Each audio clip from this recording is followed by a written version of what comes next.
पुण्याच्या श्रीमंत दगडूशेठ गणपती ट्रस्ट यंदा गणेशोत्सवात आशियातील सर्वात उंच जटोली शिवमंदिराचा देखावा साकारणार आहे।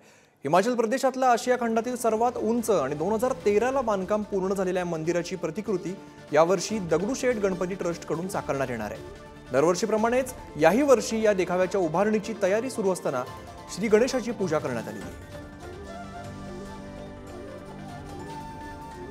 जलोटी मंदिर बनवतोय शंकराचं।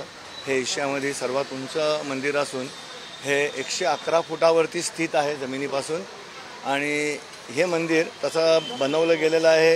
हे या 20व्या शताब्दीत म्हणजे आता या 2013 मध्ये हे मंदिर कंप्लीट झालेलं आहे। आधी तिथे पुरातन मंदिर होतं पण त्या मंदिराचा जो जीर्णोद्धार झाला आणि आता मोठं मंदिर झालं आहे ते आता तरी सध्या एशियातलं सर्वात उंच मंदिर आहे आणि आपलाही प्रयत्न असाच असणार आहे। या मंदिराची प्रतिकृती साकारताना आपली जागा पाहता आणि आपल्या जागेतील एकंदरीत परिसरात आपण किती व्याप्ती करू शकतो ती गर्दीचा आढावा घेऊन जास्त पिलर तिथे लावता येत नाहीत, त्यामुळे किमान आपल्या गाभाऱ्यातले धरून 32 खांबांवरती हा देखावा उभा असणार आहे।